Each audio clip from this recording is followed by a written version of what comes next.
friends. Welcome back to a whole new season of the On Fire Empire podcast. If you caught last month's video, we are going video with the format now. And before I introduce the topic for this episode, I just wanted to let you know our new format, while it's video, it's also once a month. If you're following us as a subscriber, we're dropping from time to time some bonus episodes that are only available to our subscribers. So go ahead and hit that subscribe button and you'll get notified when we've got those extra episodes coming your way so that you don't have to wait between episodes an entire month. So we're coming to the end of the year, about to kick off a new year. And one of the things that a lot of us, as we're running our empires and our businesses, we're talking about our goals and our objectives for a whole new year, starting with 2021. But the other thing that I hear about is a little hesitation on some of our women leaders and influencers on, can I be that bold with my goals? Can I really be that audacious with my goals? And a little bit of self-doubt creeps in. And when that self-doubt goes to a whole new level where it stops you from taking action, a lot of that is driven by this phenomenon that's been around for a long time, and we all suffer from it, called imposter syndrome. Today, I'm interviewing my longtime friend and my former colleague in the law, retired Judge Sherrill Ellsworth. Sherrill was a past presiding judge of the Riverside County Superior Court, and over the years, I even appeared in front of her. So we went toe-to-toe, or bench-to-bench, if you will, in the courtroom, and then later on, after she retired, we became business partners in a mediation practice we had. Sherrill is an amazing businesswoman. She was on the bench for 20 years, and then after she retired, like I said, she went into the mediation business with me for a while. And she also helped found and advance a tech company that developed an app that helps families in crisis through the divorce and family court system. And she overcame a lot in her years of becoming an attorney and becoming elevated to the bench. She was one of the youngest bench officers ever, and she served nearly 20 years. But one thing I learned from Judge Ellsworth as we worked together, both in the courtroom and out, was about women needing to believe in themselves and think about those things that hold us back and embrace those hurdles head on. And so today we're talking about imposter syndrome. And I think you're really going to enjoy a lot of what Judge Ellsworth has to say because we've both been there and we've both overcome some serious hurdles. She's really brilliant, very insightful, and I know you're going to love her. So enjoy my interview with Judge Sherrill Ellsworth as we talk about imposter syndrome. You changed the mood. Well, Sherrill Ellsworth, thank you for joining us in studio today. And hey, you're coming from Lakeside up in Washington. I really am, and it's such a pleasure to be with you, Kelly. We're such good friends and have been friends for years, and it's fun to be able to talk and share some thoughts together today. Yeah. Yes, you're a retired judge, but you know, I've talked about this a lot. The whole idea of retirement, it's not in the Bible, right? So that's right. So give us a little recap. I would love to do that. I was on the bench for about 20 years in Riverside County and culminated my career by being the presiding judge of Riverside County, one of the largest counties in California and certainly in the United States. And I can say that I worked with you during that tenure with a lot of court leadership and innovations and motivation to make things better for folks, whether it's domestic violence, whether it's family law, whether it is just the way a court runs. So once I retired, I took that another step, and I'm now working in the field of technology in courts and trying to help individuals in relationships as well as courts figure out ways to do things remotely, more efficiently, and improve access to justice. I guess my biggest resume point is I've been married forever. we have 6 children, but more importantly, we have 13 grandchildren. So I Oh think my goodness. All right. Well, today we're talking about a topic that you and I have talked about quite a bit in the past, and that is this whole idea of imposter syndrome. One of the things that came out was there's a recent finding that 75% of women professionals at one or more points in their career have suffered from feeling this, like they're imposters, like they're a fraud. And I experienced it myself personally, like you. Yeah. And tons of other women, in fact, sometimes it doesn't come out. I think we assume no one else is experiencing that. And then all of a sudden it's like, what? You experienced that? So what do you think? We were in a moment right now in history where we just had an election sort of conclude. I guess it may not be concluded for another 71 days with some legal challenges. But here we've got Vice President-elect Kamala Harris. She's 56 years old. She came up much like you and I as an attorney, dealing with being a woman in the law, and there's a lot of male-dominated areas, and then becoming Attorney General of the state, and then on to the Senate, and here she is. You think Vice President-elect Harris ever felt a little bit of this imposter syndrome? So, I can tell you with absolute certainty that she has. And we know this because lots of times women don't say, I'm experiencing imposter syndrome. They'll talk about or roundabout their insecurities, or am I good enough? Am I enough? And that's indicia of this whole imposter syndrome.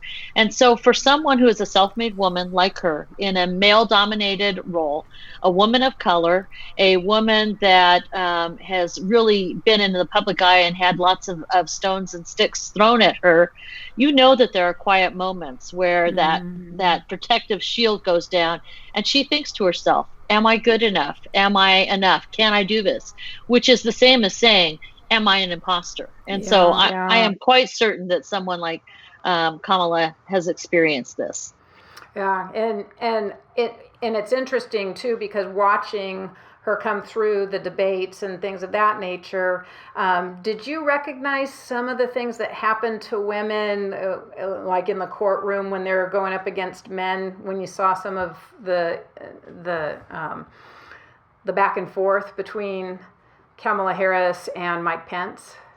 Oh, absolutely. It is, if all else fails, if you want to undermine the integrity of the professionalism of the female in the room, remind her she's a female. We haven't quite learned to take that as a compliment.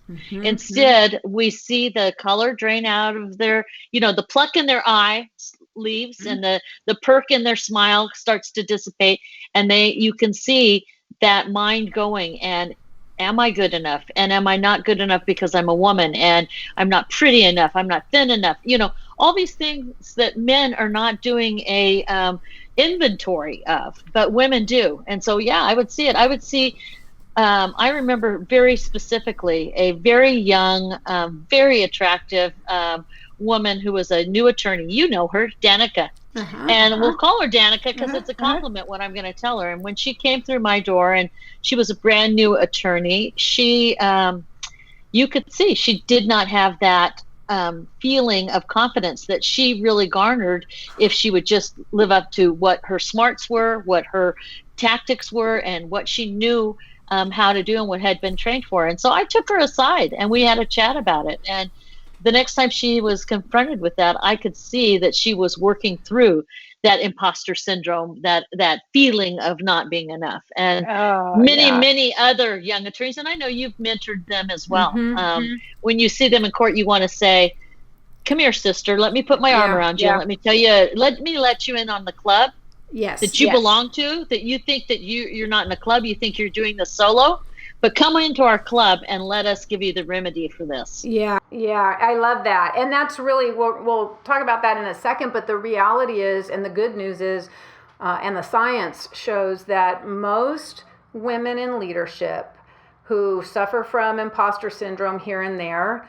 As we get older, we experience it less. And I think, I've had those moments, ushering in my daughter Rachel, other young attorneys like you with Danica, and she's just completely, she stands up straight and she slays it in the courtroom, Danica does. But having mentors come alongside and also getting older and getting past that, I saw that in the debates. I saw Kamala Harris when Mike Pence interrupted her and she said, "Excuse me, I'm speaking, you'll have your turn." That just reminded me so much of standing in a courtroom, and I learned that. But you know what? But the pause was there. And I think you and I knew what that pause was, because those are those moments where the imposter syndrome's either it's going to be the bug in your ear, or you're going to remember that, wait, I got this. And then the same with Amy Coney Barrett when she was going through the Supreme Court confirmation hearings. I mean, this is a mom. Have we ever had a female Supreme Court justice appointed that was this young and had school-age children? And not only school-age children, but a nice, wonderful family with adopted children, and a woman of faith who's now being attacked for having children and being a woman of faith as if that's something that's negative. And my tell on her was this. I think she retained control by doing a simple exercise. Each time she was questioned, because I listened to her confirmation hearings, she would address back the individual by their name, Senator so-and-so. And to me, that's one of the techniques I've always used, is find a something that helps you connect, slow down, and think about what's going on in your life. And I feel like when she was going through those very difficult challenges, she handled it just like a pro, and it was seamless. And if you didn't look for that tell, you wouldn't know it. But I think if you look back now, and if anyone listens to those on tape, they'll see every single time she addressed the individual who asked her the question by their authority. Yeah, I was very impressed. Regardless of the politics around that, I could see those moments that were opportunities for the syndrome to kick in. And you're right. That was interesting. I hadn't thought about that. She had harnessed that Senator so-and-so, and then off she went. So that was an interesting technique, and I think we can use it. So let's dive in a little bit. I'm going to get personal with you. Okay, so in your last 30 years, right, in the legal industry. Oh, she's so kind. Today. How has it shown up for you? Can you give us some examples of, moments that little beast kind of popped up, and what that looked like? Oh, you bet I can. I can vividly remember my very first jury trial was handed to me when I was less than a year in as an attorney. The attorney I was working for got called up to be on the bench, and we had this big case going to trial. This was a bank case worth millions of dollars, and he, the guy that owned the business, went on the bench, and so the trial fell to me. I had never done a jury trial, so the very first jury trial I have as lead attorney is a 12-day jury trial against a veteran who had been an attorney for 25 years, a male, and this they were suing the bank for $8.5 million, and we could not get a continuance. Oh, geez. So here I am going to trial every single morning. First of all, I couldn't sleep at night. And then I would go into the bathroom at the court and I would throw up. I'm not somebody who, and I hate to be so graphic, but I would literally throw up. Yeah. And I kept in my one hand, my hand just kept fidgeting the whole time. I would have to sit on one hand. I was a stress mess going up against this veteran guy who every single time we walked in the courtroom said, "How you doing, kid?" And just would needle me. And now he's like, he was one of the greatest supporters of me going to the bench, and I have to laugh about that. But he would needle me. "How's it going, kid?" And I really felt like all the impact of the imposter syndrome. I was stressed. I couldn't sleep. I was throwing up. I really doubted it. I really wanted to run away and cry. I wanted to run away. I didn't want to do that trial. Oh, wow. So that's the first time in my career that I really felt the full force of that. Wow. And I'm happy to report that I pushed through that by asking those questions and acting like the attorney I wanted to be. I ended up going in that courtroom and early and said, "That's my chair, that's my table, that's my judge is going to sit up there, that's my jury." And you know what? I kicked his fanny and took no prisoners and won that case. And it just changed my life at that point. And I was a baby. I had not been an attorney for one whole year yet. Wow, and it was wow. about overcoming and doing that. But it scared me to death. I was ready not to be an attorney at that point because I was sure everybody else that walked around with a briefcase knew so much more than I did. I'm afraid they're going to find out what. I love that. And for people who are listening that are not familiar with, how it works with lawyers and trying cases and that world that we live in, we have a phrase around here. It's called trial gut. And that comes with everything. I mean, if your system is backed up, just go try a case. It'll clear right out. That's speaking of crass. but then to be young, your first jury trial. And that sounds like you were completely abandoned because the partner had the gall to go, put on the robe and get onto the bench. But that is really scary. I remember my first jury trial, and for you to walk in there, because for those of you who don't know, the court comes in and it's time to do what we call voir dire, and you're impaneling a jury and you're interviewing them basically, and the whole room looks at you.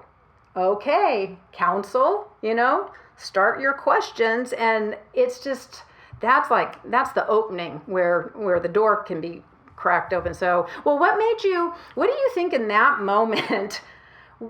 Where did you get the, what was your resource really of being able to say, okay, I'm going to go in there early and I'm going to claim it. That's my judge, that's my jury. What gave you, how did you know how to do that? So I think I really felt like it's either flee or dig in, and it was really a point in my life that I had to do a lot of self-talk. I had to really make a decision. Are you going to do this or are you going to abandon it? And I've always been somebody with integrity, and you don't quit the team, you don't quit your whatever. And so for me, I started speaking to some mentors, some other attorneys that were more veteran than I am, and got pieces of this information and then put it together. And that came from male and female. Don Brown was a great old attorney, and I went to him and I said, how do you do this kind of thing? And I think he's the one that kind of suggested, that's my courtroom. And so I took it a step further because I wanted to say it out loud to myself. I wanted to walk in. I wanted to take care of that. But it doesn't only happen, and it didn't only happen for me as a professional. I was asked to be the head of all the women in our church, in my faith community, and be a leader in that faith community. And I thought, okay, I'm a once divorced, twice married, working woman over a kind of a conservative crew of women. How can I give anything to these women? I don't even know how to start a conversation with them other than about our faith. And other than that, I felt like outside of it. And when I was asked by the bishop of my particular faith community to do that, I'm just not one to turn down opportunities, but it scared the crud out of me, even as much as doing a jury trial, because I thought, what do I have to offer to a faith community when I see myself as a broken person and somebody who's kind of a maverick and a little liberal and a little troublemaker and outside the flock off. So what did I have to offer to these women in this faith community when I'm often seen as an outsider, a bit of a, not the same as them, or at least I viewed myself as not the same.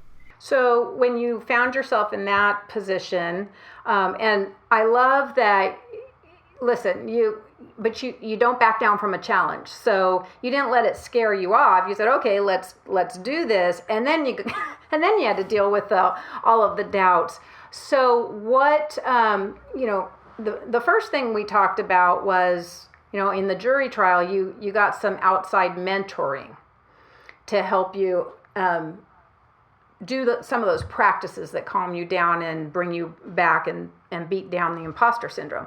But in this one, it was going to the core of who you were on the faith piece. So what helped you? I mean, I'm going to guess that you had to go back and realize who you really are. You know what I mean? As far as, and we talk about faith all the time on the show, remember who you are, who God made you to be. So what helped you get past that piece of, what do I have to offer? How did you counter that? I think that that is, first of all, that's a great question. I think it opens up a really rich discussion, whether it's faith-based or otherwise, because really at all of this, it is getting to identifying who you really are. And who I really am is somebody who has a lot to offer. Mm-hmm. And so I was able to take a look at my capabilities, my talents, those that needed enhancing and those that needed sharing, and was able to come up with a simple phrase, much like when I was assigned to family law, which I found to be a very spiritual thing and very scary as well. Because remember, I was not a family law attorney, but who better than I? Who better than I, who has experienced mistakes and who has experienced the hurt of gossip or the sting of choices that lead you down a path? Who better than I to help others that may be in that situation, or who better than I to help a family? Or when I would do those very difficult child molestation trials, I thought, who better than I, a mother of children, somebody who relates to kids, to see those victims through that trial? And so it is, I think you drilled right down to it. It's drilling down to the very DNA and makeup of who you are, and realizing, I got a lot to offer, and who better than I to do this, and the reasons why. And so it's not a quick fix. It sometimes takes a lot of self-awareness and willingness to kind of strip away those things that you need to improve in order to get past the syndrome, and those issues and those characteristics that you can amplify, that you are really good at already, but you can amplify to not only help you shine, but to help others pull them through then, and be that mentor like those attorneys were to me. Yep. Well, that's very much, that analysis is very much in line with what Viktor Frankl said in Man's Search for Meaning, when he was talking about the Holocaust and the concentration camps he was in as a doctor, as a psychiatrist. And his whole point was, the people who thrived and got through were the people who said, what is life's assignment for me in this?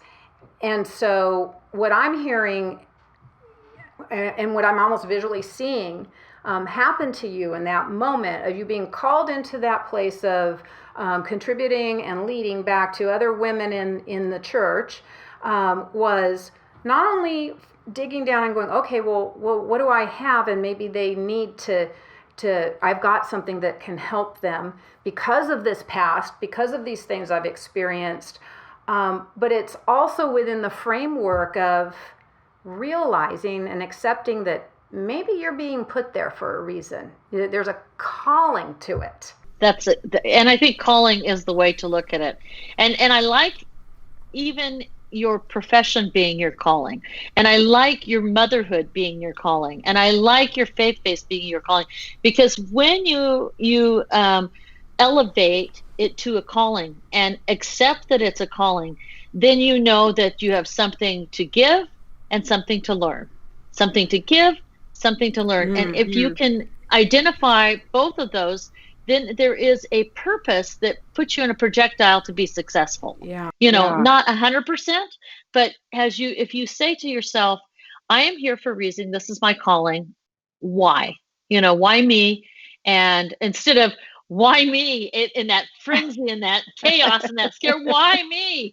Whether it's to God, or whether you're to your boss or to your employees, like why me? Or it's simply put, very philosophical and very tender, I would call it. Why me?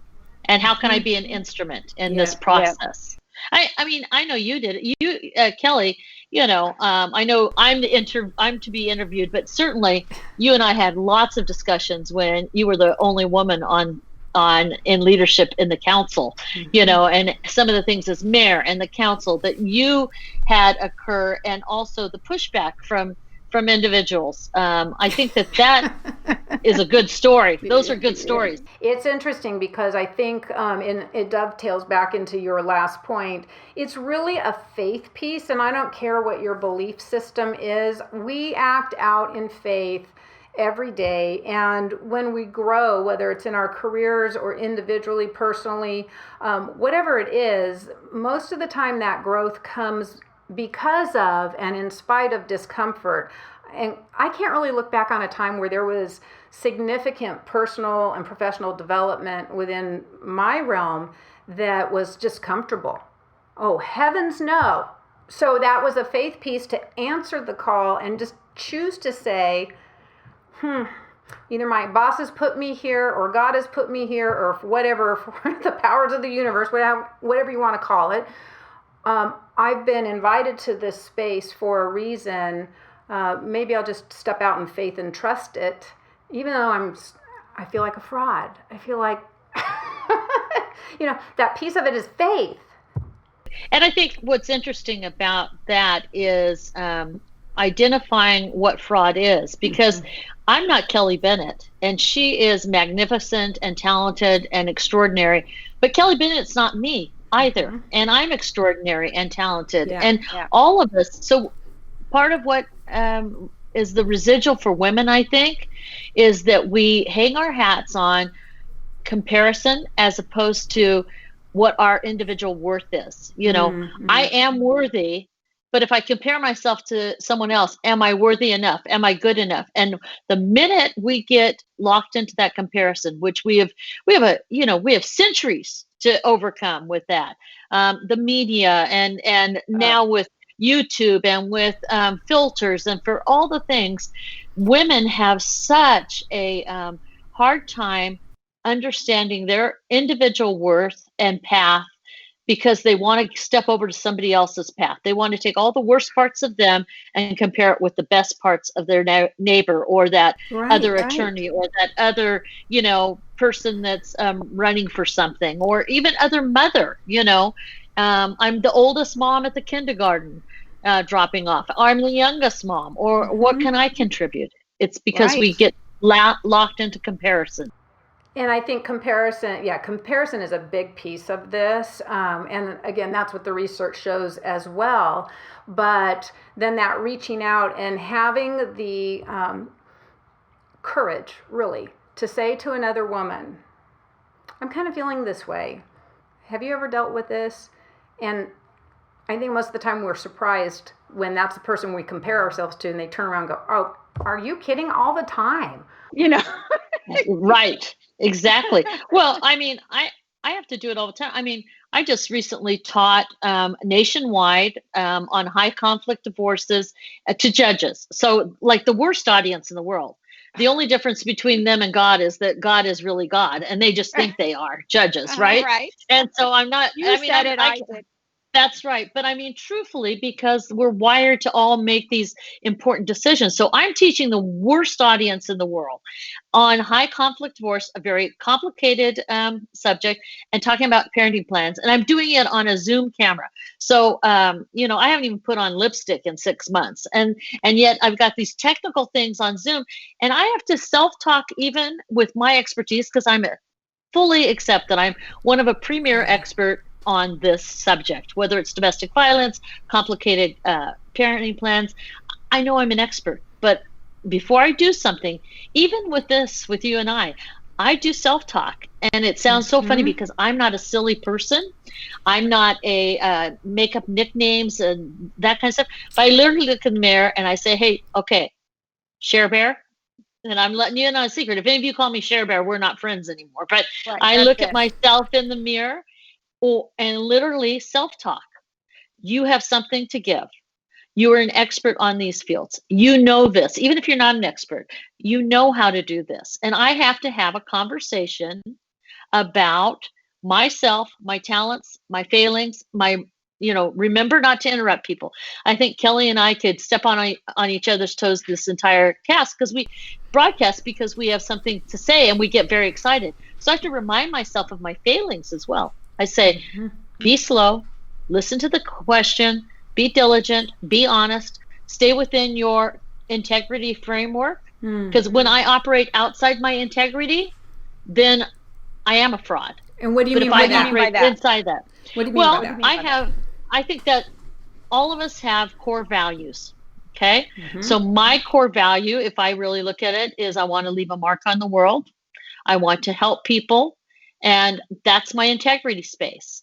And so if I have core value of being secure, or if I have a core value of being honest, I have to figure out what my core values are and how I won't step outside of that. And I'll give you a quick example of that. Again, when I was a young lawyer, there was this agricultural conglomerate. Now, so this guy has been made a judge, and I'm trying to hang on to these clients because I'm buying his practice, right? And I'm a baby attorney. So chutzpah, but scared to death. And this agricultural conglomerate that was the biggest bread and butter besides the banks of this practice wanted a do-around, wanted me to give them advice that was not correct advice. They wanted to be able to do something and get my blessing.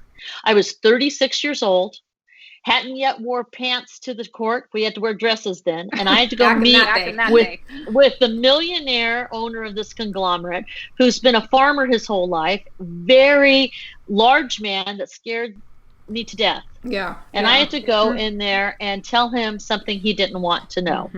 But I could either have wrapped around and been outside of my integrity, or I could do the right thing. And so for me, being within the parameters of your integrity can be your personal integrity, what you and I, Kelly, we decide in our agreement, in our relationship, what's within our integrity or our truth. And as long as we stay in that basket, we're doing things more correctly and we're at peace with what we do. If you start operating outside of your integrity, then not only will the fraud catch up with you, but you do become a fraud. Yeah, it's a good warning to listen to your heart, listen to your gut, whatever that is, your inner speak, because it usually sends you in the right direction. Well, and I think that is a really good distinction to make as well as we talk about imposter syndrome, being a fraud, because there may be moments where you feel like a fraud because you're in the wrong place. So, and we ought to be careful with that, because I think 9 times out of 10, it's just this syndrome. That's why it's called an imposter syndrome. It's not real. It's a doubt thing. But carried over time and time again, you might be in a place where if you feel like not only a fraud, but you just can't be true to yourself, your core values, your North Star, it might be time to listen to that voice for a minute and test it, right? Test it. What happened in that situation is, with my knees shaking under the desk, looking across at this guy, he took a big pause, this farmer that could crush my career, and said, "All right, thank you." And I think that imposter syndrome sometimes feeds us the belief that we have the inability to be truthful. If we speak truth with people, rather than take that case that is over your head and scaring you to death, if you go back in there to Kelly Bennett as a new attorney and sit down and talk with her, she's going to guide you in the right direction. So don't exacerbate the tendency to already have this syndrome by putting yourself in a position that creates more challenges for you. Instead, say, "I didn't understand what you said. Can I talk about the assignment again?" Or if you're the one leading, like I was in church, call good counselors around you. People that aren't yes people, but good counselors around you, and rely on other people to buoy you up when you're feeling lulled. I mean, Kelly Yeah, knows yeah. that both Kelly and I and a handful of people, we call it the bat phone. When we need to have a touch in, even now that I'm retired and Kelly's doing a different wonderful enterprises and business, we'll hit the bat phone and check in with somebody we trust and say, am I looking at this wrong? I'm scared. Should I do this? I have a young woman who is, I mentor, and that's another important part, that once you feel the confidence is you got to mentor, you need to mentor other women. She started being just a personal trainer, and she would call me and I would mentor her, not for a fee, but because I care about her. Yeah. Now she owns 6 gyms in the Seattle area. Wow. And is a mogul and all along she was, can I do it? I don't get it. And all this imposter syndrome. And we would stop, peel the onion back, take a look granularly at what was going on and what her fears were. And she realized that she was just as capable as anybody else, even if she was young. It works the same way. I joined a tech company group as a Luddite, and somebody who's not bells and whistles. Kelly knows this. She's tried to get me to be very affluent in technology. And here I am helping to run a technology company now. And I had to take myself and look at myself and think, can I do this? Yes. I have things to learn. I have things to give, but I'm not an imposter. Well, and you know what you did, and I think also I can think of a number of other women where there it's not like this big formal mentoring thing, but it's a check-in, and they know who they can check into. You're stepping up to it, and then you're having the people you can check into going, can you remind me? I think it was probably in the last 6 months, I recall sending you a text saying, okay, I was just in this situation, and can I'm feeling pretty cruddy about myself, and just, can you go ahead and remind me who I am? And you're like, you're a rock star, now go out there and kill it. Okay, that's what I need, thanks. Right, so we need those little check-ins with people, and still answer the call. And then don't not answer the call because this little voice is in your ear. Answer the call and then do the check-ins. It's not a big scary thing. I love that you were talking to the story about Danica, the story about the woman who opened the 6 gyms, right? And I had another woman not too long ago. She and I had been presenting at the same event, and she called me afterwards, and she was very capable and very intelligent and had a major presence about her. And she called me panicking, and she said, oh my gosh, I just listened to the recording of that. And I said, okay, and she said, I can't believe it. It was really great, right? But what came to me over the phone was, I can't believe it. I was terrible. You are so, and just exactly what you just said, comparison, that thing came into it. You are so smart, articulate, whatever, right?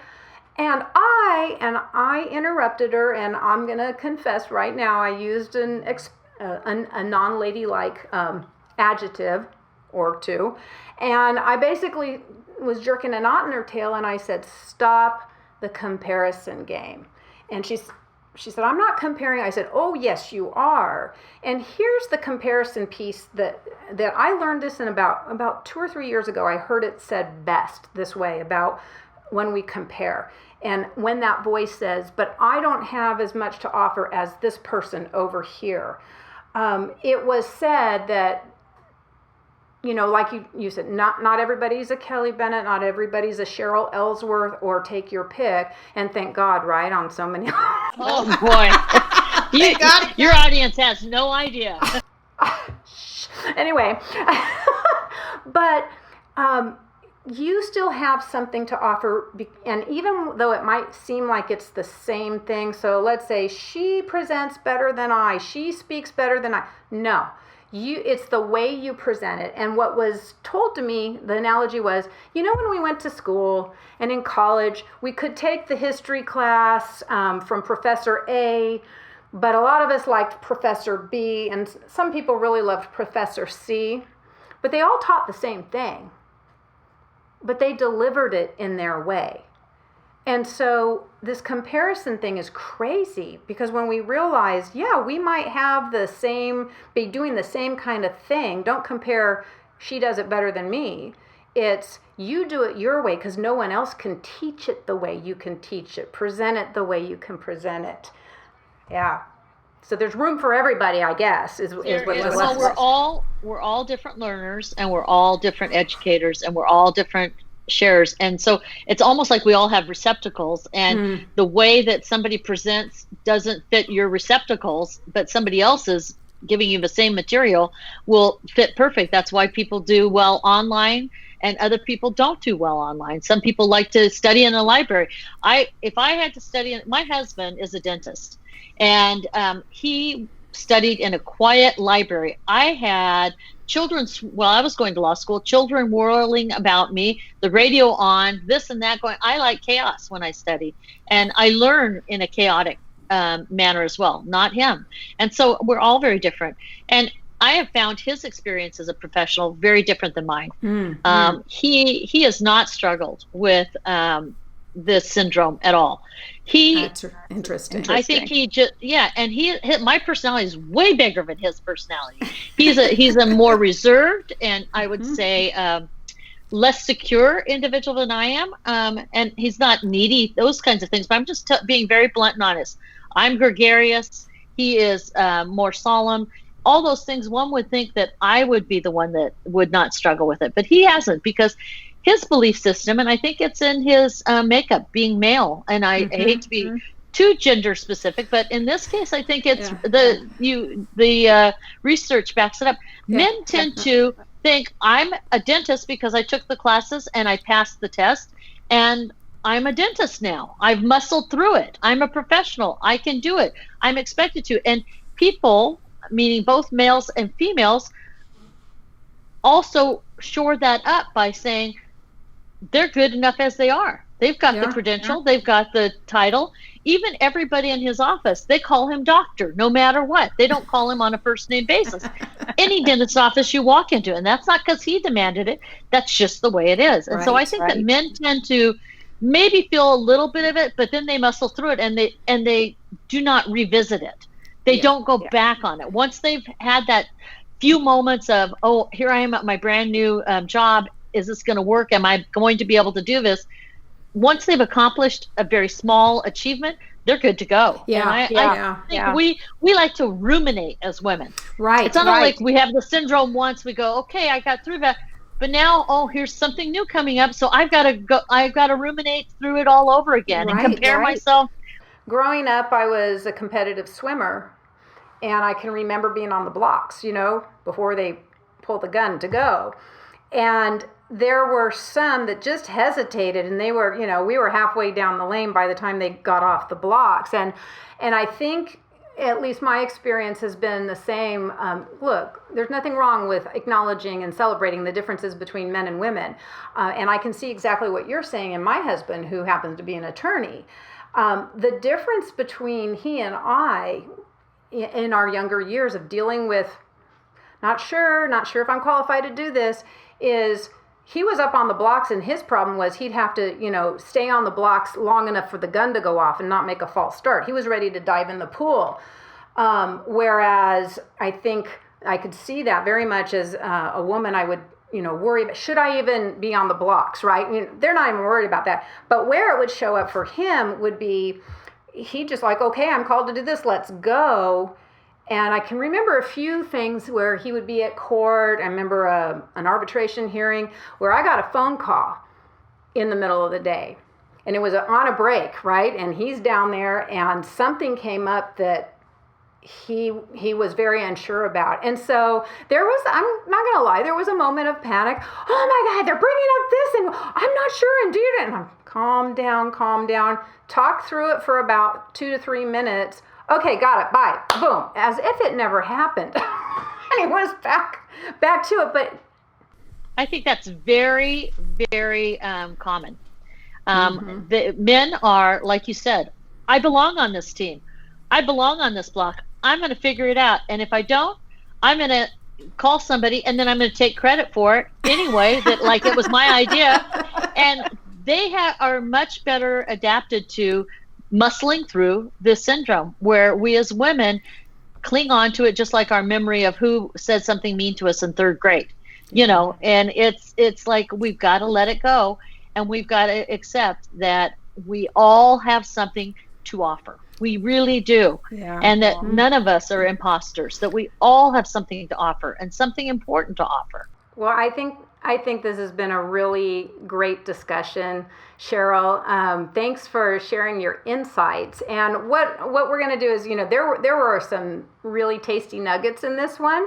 So we're going to put those in the show notes, especially those how-tos that you shared, the things that you've learned along the way, the techniques and the tips that really helped you. And I know it's not a one-size-fits-all, but if we've been able to bring a little bit of the, hey, girl, you can do it, I think to anyone out there, I think we've really accomplished our goal today. So, all right, my dear, thanks for being on the show. Thank you so much for having me. All right. It's always a pleasure.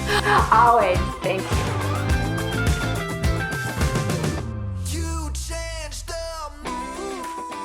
I told you that was good, right? Wasn't Sherrill awesome? She had some really keen insights. And a lot of what we talked about today is science. And there's going to be some links in the show notes here so you can reference some of the articles and some of the ideas that we talked about. Hey, this episode, what is it, Jose? 42. Okay, 42. So our wonderkin producer, Jose Bono, is behind the camera here. So episode 42, which is what this is, if you want to grab the show notes, if you're listening to this in the car or maybe you're looking at it on YouTube, you want to grab the show notes and peruse some of the other topics that we've got on the podcast, you can head over to Kelly Bennett Esquire, that's KellyBennettESQ.com/042. I think I got that right, Jose? 042 for that's the episode with all the show notes there. You can find all of it if you can't remember it. Go to KellyBennettEsquire.com, KellyBennettESQ.com. Hey, leave us some comments if you will. If you'd rate the podcast, I would absolutely love that. Let me know what's important to you. What kind of information could you use some help from us here at Kelly Bennett Esquire on how to improve your game, lead your people, and make your mark in this world? It's been a pleasure to be with you today. And until next month, my friends, lead with gusto and ignite your empire. Ciao. You changed the mood.